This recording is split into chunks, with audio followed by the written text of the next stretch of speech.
Voici les titres qui seront développés dans ce journal. Le thème du BAMEX 2025, l'Afrique au cœur des innovations mondiales de défense industrielle, de l'armement et des experts militaires venus du monde entier s'y retrouvent. Cette exposition est une plateforme unique d'échange stratégique et de présentation de solutions technologiques adaptées aux conflits asymétriques. Dans plusieurs régions, notamment à Bamako, le kaolin est consommé à des fins alimentaires ou médicales. Certains voient cette pratique culturelle inoffensive, surtout en période d'hivernage. Une équipe de reportage dirigée par Tata Kane nous donnera plus de précisions dans cette édition. Mercredi 12 novembre 2025, mesdames et messieurs, bonjour et bienvenue dans l'édition de 13h. Tout d'abord, en images, rendons-nous à Koulouba pour parler de cette audience que le président de la transition a accordée à une délégation de la Fédération de Russie, conduite par le vice-ministre de la Défense présent à Bamako dans le cadre du Salon international de l'armement BAMEX 2025. Le vice-ministre russe a profité de l'occasion pour transmettre les messages de solidarité, de soutien et d'appui de la Fédération de Russie à notre pays.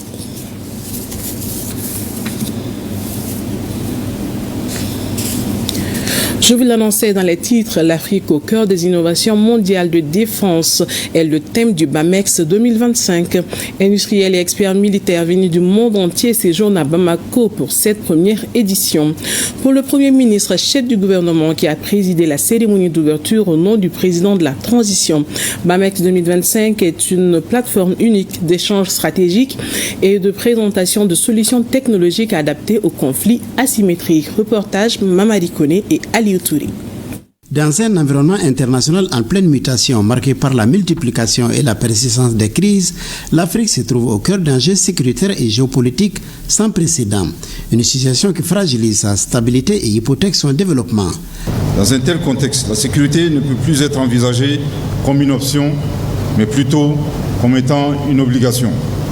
Elle s'impose comme une condition essentielle à la survie des États, à la protection des populations et à la souveraineté des nations africaines. Le succès de la lutte existentielle contre le terrorisme exige désormais anticipation, innovation et coopération renforcée, sincère.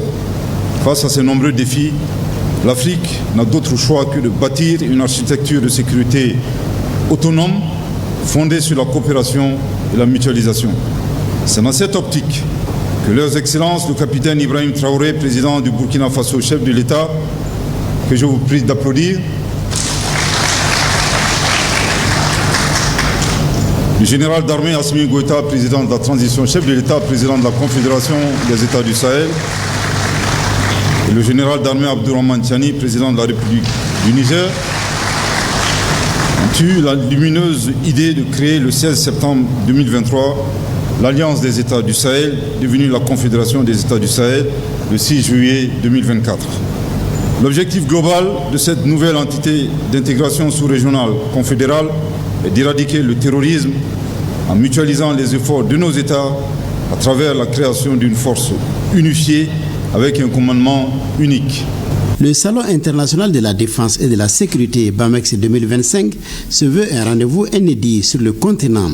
Placé sous le thème « L'Afrique au cœur des innovations mondiales de défense », cet événement ambitionne la modernisation des forces armées africaines et de renforcer leurs capacités afin de relever les défis sécuritaires du XXIe siècle. Bamako se positionne ainsi comme un carrefour stratégique pour la coopération militaire, mais aussi comme un acteur central dans la redéfinition des partenariats sécuritaires africains. Le Salon international d'exposition de la défense et de la sécurité de Bamako, BAMEX 2025, est né de cette conviction profonde, celle que la sécurité et la souveraineté des nations africaines doivent reposer d'abord sur leurs propres forces, leurs propres compétences et leurs propres alliances. Distingués invités, comme vous le savez, le Salon BAMEX 2025 est une plateforme unique d'échange stratégique et de présentation des solutions technologiques les plus avancées et adaptées aux conflits asymétriques.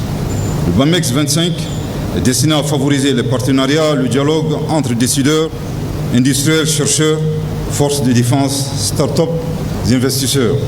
Il s'agit de penser ensemble la défense du futur, une défense intelligente technologique au service de la stabilité et du développement durable. Un rendez-vous d'envergure internationale pour bâtir une Afrique plus sûre, plus souveraine et plus résiliente. Ce n'est donc pas un hasard que le BAMEX 25 est placé sous le haut patronage de son Excellence le général d'armée Assimi Goïta, président de la transition, chef de l'État, chef suprême des armées. En effet, le président de la transition, chef de l'État, a toujours accordé la priorité au renforcement des capacités des forces de défense et de sécurité maliennes afin de leur permettre de s'acquitter de leur mission régalienne de défense du territoire national et de protection des populations et de leurs biens. Pour le chef du gouvernement, les modèles traditionnels de financement reposant sur l'assistance extérieure, les prêts militaires étrangers ont montré leurs limites. Face à la situation, la Turquie propose des approches novatrices fondées sur la coopération industrielle et le cofinancement, comme l'a laissé entendre le directeur du salon. Au sortir de ces salons de 4 jours, le Premier ministre s'attend au renforcement de la solidarité entre les nations africaines et leurs partenaires sincères, le transfert des technologies et le développement d'une industrie de la défense locale, ainsi que l'avènement d'une nouvelle génération de coopération stratégique fondée sur la souveraineté, la responsabilité et la dignité. La visite de stand qui a suivi la cérémonie a été une occasion pour les autorités et les autres visiteurs de découvrir le savoir-faire des Turcs. Au stand de l'AES, la société malienne Karma SARL offre des merveilles en termes de cartouches et de carabines. Faisons un tour dans les stands avec Abdul Karim Kaba. Le Salon international de la défense et de la sécurité est fondé autour d'une idée simple mais puissante, celle de rassembler les nations, les industries de défense et les innovateurs sous un même toit. Dans les stands, les sociétés offrent des merveilles en termes d'armement, de cartouches et gilets pare-balles pour ne citer que ceci. Très content et très ambitieux aussi. Nous sommes contents, plus les gens arrivent, nous posent beaucoup de questions concernant les produits. Ils sont en train de voir des nouveautés, des armes qu'ils ne sont pas habitués et eux aussi sont contents, le plaisir est partagé. Ici actuellement nous avons les fusils calibre 12, les fusils d'assaut en calibre 7 62 x 39 et aussi en 9 mm et ainsi que les PA, les pistolets automatiques. Dans le stand de l'AES, l'unité de production de cartouches de charge et distribution de matériel de sécurité et de maintien de l'ordre, l'un des représentants de l'espace confédéral nous présente le Made in Mali. Nous sommes une usine de fabrique de munitions. Donc on est dans le domaine de la chasse. Ça fait 25 ans qu'on existe au Mali. Et puis on est l'une des seules usines dans la sous-région. Et on exporte partout dans l'Afrique de l'Ouest. Du coup, ces salons, je dirais qu'il devrait y avoir il y a longtemps. On n'a jamais eu un salon comme ça au Mali. En fait, c'est une opportunité, une occasion pour nous de vraiment montrer de quoi on est capable. Et puis l'expérience qu'on a acquise dans le domaine, surtout le domaine de la sécurité, je comprends, c'est un domaine sensible, mais je pense qu'en ce moment, il y a du potentiel. Les organisateurs ont vu juste d'organiser BAMEX 2025, ici même à Bamako, la ville où se rencontrent culture, histoire et fraternité. Donc, en matière de défense, il y a des innovations qui se font un peu partout et c'est quand même bon que de temps en temps on puisse voir ce que l'autre fait et ça peut inspirer aussi pour que nous puissions évoluer dans ce domaine. Et puis ce salon vient à point nommé actuellement où les mauvaises langues disaient que Bamako était pas inviter les populations à quitter ainsi de suite. Voilà, nous sommes là aujourd'hui à Bamako et en tant que membre du pays de l'AES, nous sommes fiers de pouvoir participer à ce salon qui montre que Bamako est bien fréquentable et que ce que les médias mensonges racontent n'est que vraiment plus tellement du mensonge. Nous devons conjuguer tous ensemble le même mécanisme. Le même mécanisme est avoir les industries de défense pour pouvoir défendre l'Afrique.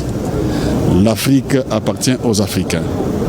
Nous sommes ici au Mali, un pays plein d'histoire, un pays précurseur de la culture, qui ne se souvient pas de Soundiata Keïta, et plus proche de nous, de Modibo Keïta.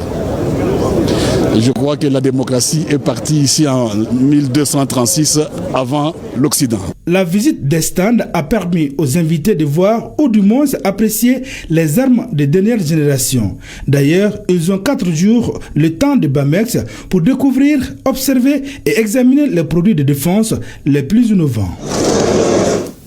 Toujours avec l'agenda du Premier ministre, ministre de l'administration territoriale et de la décentralisation, qui a présidé hier la journée nationale des autorités et légitimités traditionnelles. Le thème de cette édition est « Rôle et responsabilité des autorités et légitimités traditionnelles dans l'éducation et la construction du Malienkoura ». Mamadi Kone, Aliou Touré. La reconnaissance de l'État envers les autorités et légitimités traditionnelles. La célébration de l'édition 2025 de la journée dédiée aux légitimités est une occasion pour célébrer le rôle fondamental de ces institutions traditionnelles dans la préservation et la transmission de nos valeurs culturelles.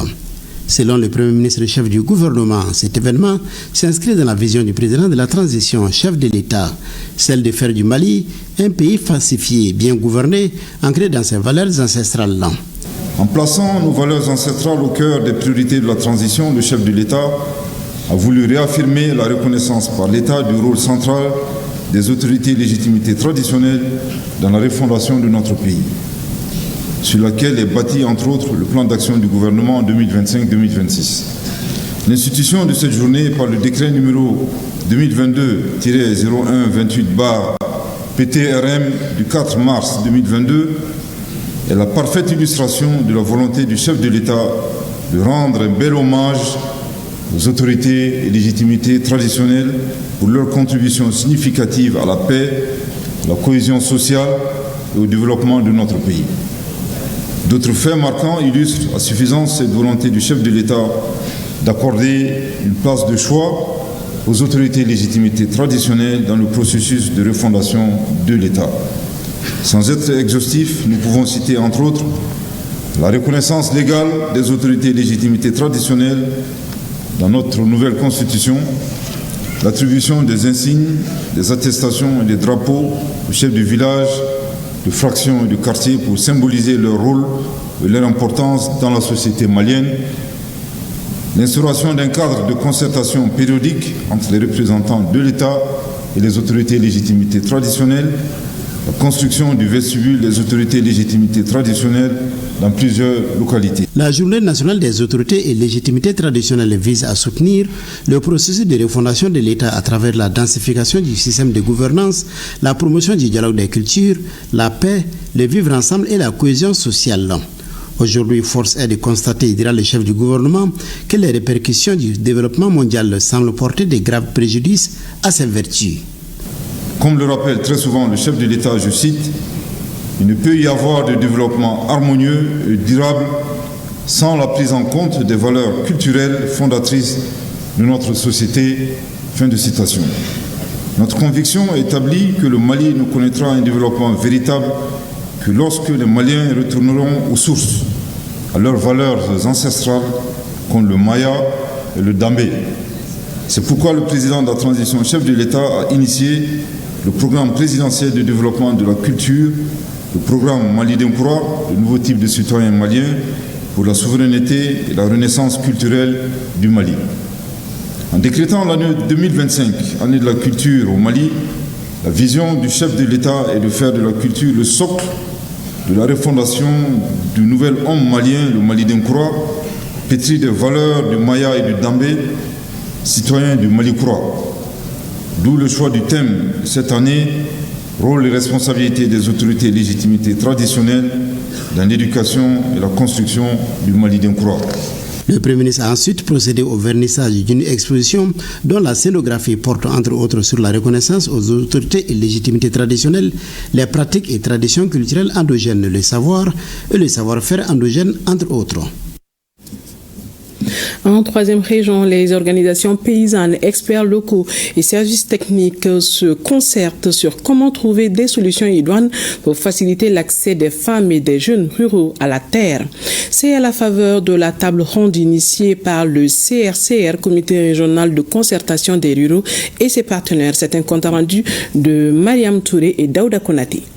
La présente rencontre du comité régional de concertation des ruraux vise à faire émerger des engagements concrets en faveur de l'accès sécurisé à la terre dans les aménagements agricoles pour les femmes adultes et les jeunes hommes, conformément à la cible fixée d'au moins 15% de surface aménagée qui leur est destinée. Un cadre mis en place par des partenaires et organisations paysannes. Le CRCR est une association, une organisation paysanne qui couvre à peu près 220 coopératives et associations dans la région de Sikasso. Lors d'une de nos missions au Sénégal, on a vu une organisation fêtière nationale qui couvre toutes les organisations au niveau du Sénégal. Quand on est venu, on dit que est-ce qu'il faut qu'on fasse comme le Sénégal l'a fait? Parce qu'ils arrivent à s'informer à tout temps. Ils sont respectés et puis chaque fois l'État les appelle, ils échangent pour le développement même du pays. Le programme PAFA est venu sur 2 filières, la filière lait et pommes de terre. Donc nous avons donné des conventions au CRCR parce qu'on a aménagé 12 aménagements hydro-agricoles dans les 7 cercles, l'ancienne région de la région de Sikasso. Et le CRCR a été mandaté pour tout ce qui est conflit foncier sur ces 12 aménagements, renforcement des capacités des femmes jeunes et ensuite les techniques culturelles pour la culture de la pomme de terre. Pour cette assise, 4 thématiques seront abordées, à savoir le rôle des autorités traditionnelles et locales dans la sécurisation foncière, la gouvernance foncière et la participation locale, l'expérience des femmes installées sur les terres aménagées, l'influence sur l'économie locale et l'importance de l'accès sécurisé à la terre pour les femmes et les jeunes. Cet espace d'échange vise à trouver des solutions idoines au problème d'accès des femmes à la terre, car la majorité des hommes sont les propriétaires terriens. J'invite donc les femmes à être courageuses pour l'atteinte des objectifs. À noter que cette table ronde est soutenue par le PAFA, programme d'appui aux filières agropastorales, et couvre 12 aménagements hydro-agricoles. Il est mis en œuvre par LuxDev sur financement de la coopération suisse. Comme annoncé dans les titres, dans plusieurs régions, notamment à Bamako, le kaolin est consommé à des fins alimentaires ou médicinales. Certains voient cette pratique culturelle inoffensive, surtout en période d'hivernage. Par contre, d'autres alertent. Entre analyse inoffensive et alerte, nous vous proposons un reportage réalisé par une équipe dirigée par Tatakani. Ce que cette femme tient dans un sachet entre les mains et s'apprête à déguster n'est ni une friandise ni un beignet, mais bien du kaolin. Après chaque repas, elle s'en sert comme dessert. Sans cela, dit-elle, elle ne voit plus clair. Je consomme des kaolins après chaque repas et après chaque douche. Parfois même, je m'endors avec un morceau dans la bouche. Le prix d'achat minimum est de 25 francs CFA. Je peux en consommer pour 100 francs par jour. Elle est loin d'être la seule parmi ces nombreuses femmes à consommer cette roche en silence. Une habitude derrière laquelle se cache une véritable dépendance. D'habitude, je ne mange pas de kaolin. C'est la grossesse qui provoque cette envie chez moi. Je peux en consommer pour 100 francs CFA par jour. Mon médecin m'a mise en garde à cause des risques, mais je continue malgré tout. Je le prends depuis environ 6 ans et je n'ai jamais eu de problème de santé. Je peux en consommer pour 50 à 100 francs CFA par jour. Le kaolin, c'est mon envie irrésistible. Depuis près de 20 ans dans le négoce du kaolin, l'ASINA décharge continuellement des conteneurs. Il n'hésite pas parfois à alerter ses clientes sur les dangers d'une consommation excessive. Mes clients sont aussi bien des femmes que des hommes. Je refuse parfois d'en vendre aux femmes enceintes parce qu'on dit que cela peut mettre en danger le bébé. Au-delà de son usage alimentaire, le kaolin possède de nombreuses autres utilités. Il entre dans la fabrication de la porcelaine, la filature du coton et bien d'autres industries. Les gens l'achètent aussi pour d'autres usages. Certains le transforment en peinture. D'autres utilisent la poudre pour griller de l'arachide. L'ironie dans cette histoire, c'est que tous les vendeurs de kaolin que nous avons rencontrés en consomment eux aussi. C'est même ma dépendance à cette argile qui m'a poussé à en faire un commerce. Il faut le goûter pour se convaincre. Parfois, des clients refusent d'acheter tant qu'on ne goûte pas devant elles pour prouver qu'il n'y a pas de sable. Ensuite, elles goûtent à leur tour et passent la commande sans ces tests, elles n'achètent pas. Moi, je consomme celui qui vient de la Côte d'Ivoire. Il y en a 2 types, celui de là-bas et celui d'ici. Mais d'où vient cette argile tant prisée par les femmes? Et de quoi est-elle réellement composée? Le nom, c'est d'origine chinoise. Kao qui veut dire élevé et lin qui veut dire colline. Au Mali, le kaolin vient de Boadje, dans la commune de Baraboli. Bilal-Kouira, c'est dans la région de Gao. Nous avons également Solona au niveau de Yampolila. Nous avons Guélénikebo. Et nous avons également les environs de Bamako. Donc, pour ne citer que c'est dans des bassins que ces minéraux se sont déposés. Et maintenant, ça s'est formé. Et ces minéraux-là sont en grande partie constitués de la kaolinite. Si certaines femmes peinent à se libérer de l'emprise du kaolin, d'autres en revanche ont réussi à relever ces défis. J'ai arrêté de manger le kaolin depuis 2013. Après la pluie, les pétricheurs me donnaient une envie irrésistible de les manger. Je l'achetais tout le temps. Quand ma belle-sœur les voyait dans mon panier à condiments, elle les prenait et les jetait. Finalement, j'ai arrêté. Une addiction qui n'est pas sans conséquences sur la santé. Alors, le plus souvent, les personnes qui consomment beaucoup de kaolin, chez nous ici en gastro-entérologie, les personnes viennent le plus souvent pour constipation. Et cette constipation est due au fait que quand la personne consomme le kaolin, ça dessèche les selles. Les selles deviennent dures, donc ils ont du mal à évacuer les selles. Et ça, c'est un facteur de constipation. Et cette constipation également, par ricochet, peut également être responsable de ce qu'on appelle une occlusion. C'est-à-dire quand les selles sont trop dures et qu'elles n'arrivent pas à être évacuées, les intestins sont bouchés et là on est obligé de faire un traitement chirurgical. Mais les gynécologues également parfois disent qu'il y a des anomalies qu'ils retrouvent chez le fœtus, c'est-à-dire chez le futur bébé et chez la maman qui sont dues à cette injection de kaolin. Par exemple, une anémie chez la maman. Entre plaisir et mise en garde, le kaolin continue de faire saliver ses amatrices qui peinent à résister à ces tentations. La nuit dernière a été marquée par un grand incendie dans le quartier Sans Fil à Bamako. Le feu s'est propagé dans les locaux d'un bâtiment de stockage abritant plusieurs types de produits, comme des batteries lithium, des panneaux solaires, des habits tissus basins, comme d'autres produits. Pas de perte en vies humaines à déplorer ni de blessés. Néanmoins, les dégâts matériels sont considérables. Aussitôt informé, le directeur régional de la protection civile de Bamako, le colonel Adama Diatigui-Diarra et ses hommes se sont dépêchés sur les lieux, résolu à éteindre le feu et sécuriser les lieux sur place. Il a accordé un entretien à notre équipe de reportage Ibrahima Souri Traoré et Sambou Diakité.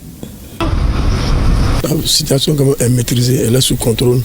Nous avons été appelés dans les environs 19h et quelques pour feu d'entrepôt sans fil. On a engagé 4 engins pompes, plus avec un effectif de 50 environ pour quand même y faire face à ce feu-là. Et Dieu merci, le feu a été contenu. En ce qui concerne le contenu, il y a plusieurs articles. Donc on est là, continue à éteindre le feu, le reste du feu, et puis faire le déblai jusqu'à ce qu'il n'y aura plus d'étincelles. Par rapport à la cause du feu, nous ne saurons quand même nous prononcer sur ça. Et il faut une enquête quand même pour approfondir.